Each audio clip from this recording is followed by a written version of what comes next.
네, 오늘의 말씀은 사사기 16장 1절에서 14절의 말씀입니다. 사사기 16장 1절에서 14절 말씀 제가 읽겠습니다.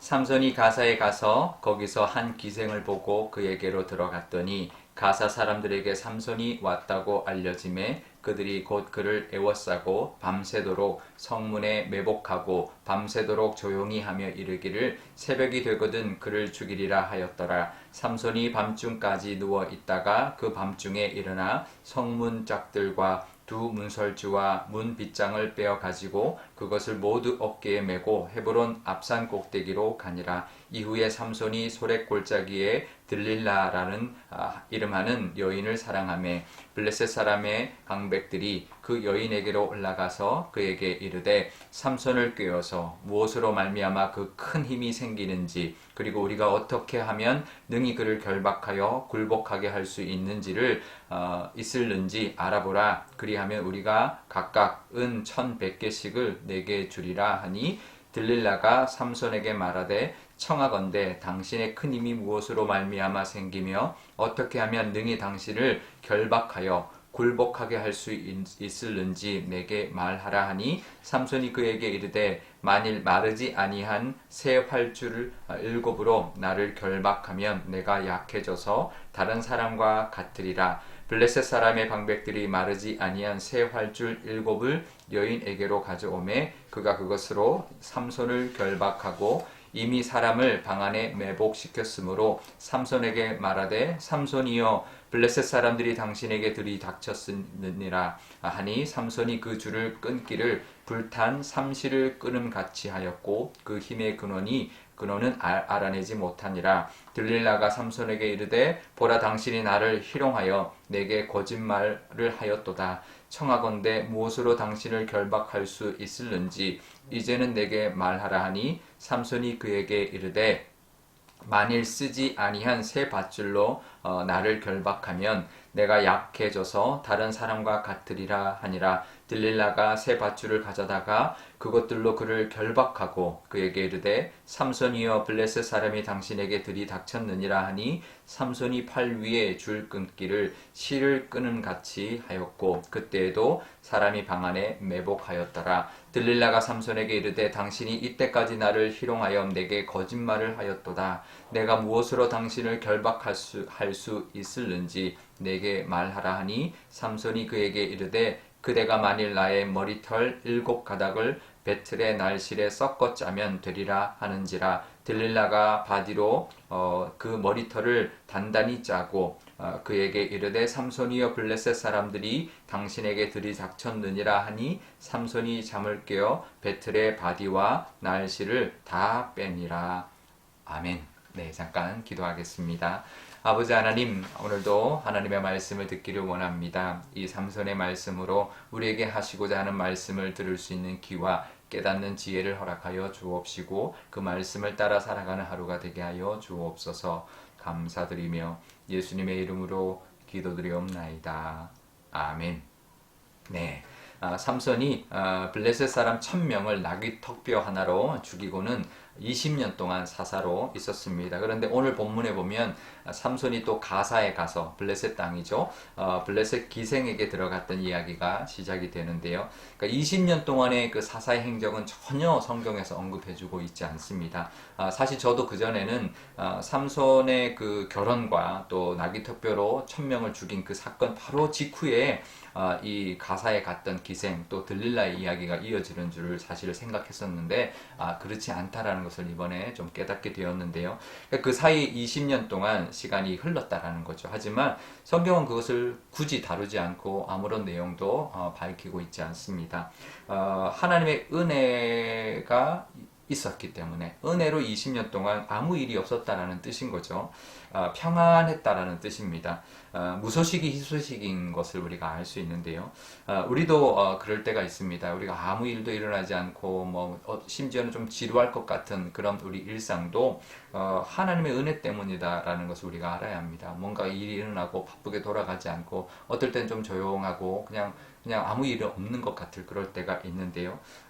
그럴 때 하나님의 은혜 때문이다라는 것을 기억할 수 있어야 합니다. 하나님이 지켜주시기 때문이고 하나님께서 함께 해주셔서 별다른 일 없이 참 편안하게 잘 지내고 있기 때문이다라는 것. 그래서 우리가 지루해하거나 그럴 것이 아니라 지켜주신 하나님의 은혜를 감사하는 시간으로 보내실 수 있기를 바랍니다. 오늘 하루도 오히려 아무 일도 일어나지 않는 것이 하나님께 감사할 제목이다라는 것을 기억하면서 감사로 하루를 하나님과 동행하며 보내시기를 바랍니다.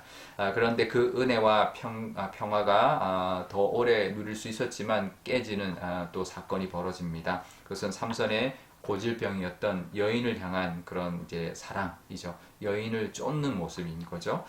블레셋의 가사로 갔다. 가사에 있는 기생에게 들어갔다라고 하는데 가사는 블레셋 땅 중에서도 가장 안쪽에 있는 가장 남쪽 구석에 있는 땅입니다. 그까지 이제 들어간 거죠. 이 삼손이.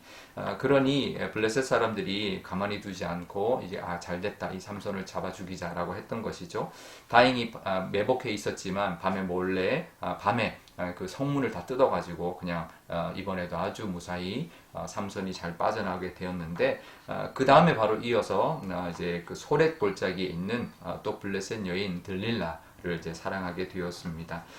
결국 이 블레셋 방백들이 이 들릴라에게 와서 돈을 주고 이 들릴라를 매수를 하는데요. 얼마를 주겠다고 하냐면 은 1100개를 주겠다라고 했는데 우리가 각각 우리 모든 우리 방백들이 각각 은 1100개씩 주겠다고 한 겁니다. 이거 어마어마한 돈이죠. 왜냐하면 우리가 지난번에 그 이제 아비멜렉이 기드온의 아들 아비멜렉이 세겜 사람들한테 이제 내 편이 되어 달라고 했을 때 은 70개를 줬거든요.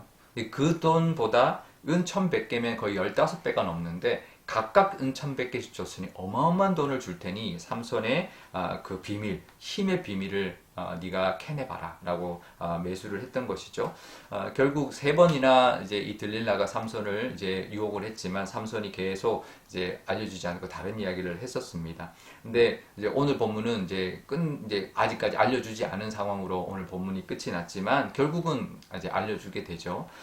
근데 이제 우리가 여기서 그걸 우리가 제대로 알아야 합니다. 삼손이 도대체 왜 이렇게 여인들에게 집착을 했을까? 왜 이런 여인들의 특히 블레셋 여인의 사랑에 빠진 것은 무엇을 의미할까? 이것 이스라엘 여인과 사랑에 빠진 건 누가 뭐라 그러겠습니까? 근데 왜 하필이면 자꾸 블레셋 여인에게 자꾸 가서 그 사랑에 빠졌을까? 우리가 정말 정확하게 알아야 되는데요.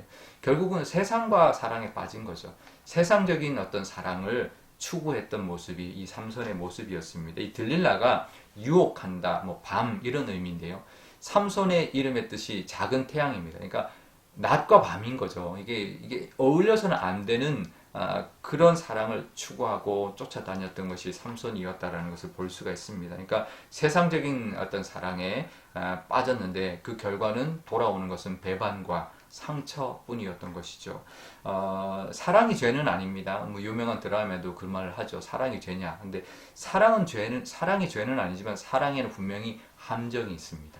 그 사랑을 이제 사랑의 탈을 쓰고 우리를 유혹하고 넘어뜨리려고 하는 그런 함정이 있다는 것을 우리가 알아야 하는데요. 세상을 사랑하면 그 결과는 상처뿐이라는 거 우리가 늘 기억해야 합니다. 세상 대신에 하나님을 사랑하고 하나님이 원하시는 사랑을 하며 살아야 합니다. 그러니까 먼저 세상보다 하나님을 사랑하고 하나님이 기뻐하시는 사랑을 통해서 우리에게 주시는 하나님의 기쁨과 또 복도 누리며 살아가시는 저와 여러분 되실 수 있기를 축복드립니다. 오늘 기도할 때 이렇게 기도하면 좋겠습니다. 먼저 하나님께서 늘 함께 해주셔서 우리가 편안하게 하루하루 보내는 것, 좀 아무 일이 없는 것조차도 하나님의 은혜 때문이다 라고 고백하는 또 오늘 하루가 되게 달라고 기도하면 좋겠고요. 또 우리가 자꾸 세상의 유혹에 넘어가서 세상적인 것을 쫓아다니지 않게 하나님을 사랑하고 하나님이 원하시는 모습으로 살아감으로 말미암아 하나님의 은혜와 사랑이 또 복이 가득한 우리가 되게 달라고 기도하면 좋겠습니다. 오늘 또 수요일인데요. 우리 선교사님들 위하여 기도하면 좋겠습니다. 우리 선교사님들도 늘 하나님의 은혜 가운데 이 코로나 상황과 여러 가지 문제가 있지만 편안한 또 하루하루를 보내는 우리 선교사님 되게 해주시고 어떤 세상의 위협에서도 이길 수 있도록 또 하나님만 바라보며 나아가는 우리 선교사님들 되셔서 많은 열매 또 하나님 앞에 영광 돌리는 그런 사명을 감당하는 선교사님 되게 해달라고 기도하면 좋겠습니다. 제가 기도하겠습니다. 아버지 하나님 감사합니다. 오늘도 하나님의 말씀을 듣고 오늘 하루도 살아가기를 원합니다.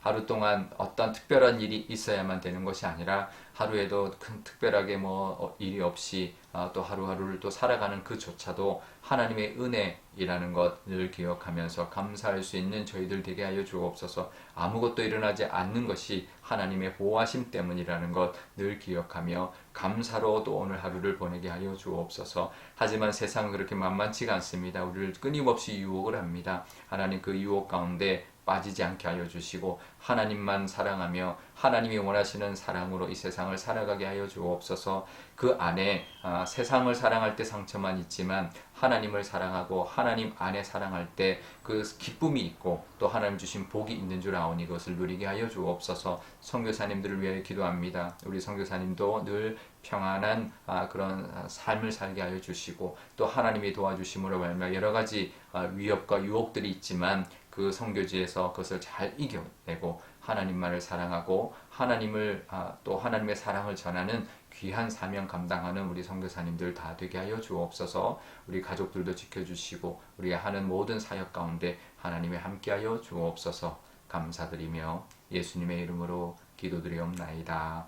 아멘. 주기도문 하겠습니다. 하늘에 계신 우리 아버지, 아버지의 이름을 거룩하게 하시며 아버지의 나라가 오게 하시며 아버지의 뜻이 하늘에서와 같이 땅에서도 이루어지게 하소서. 오늘 우리에게 일용할 양식을 주시고 우리가 우리에게 잘못한 사람을 용서하여 준 것 같이 우리 죄를 용서하여 주시고 우리를 시험에 빠지지 않게 하시고 악에서 구하소서. 나라와 권능과 영광이 영원히 아버지의 것입니다. 아멘.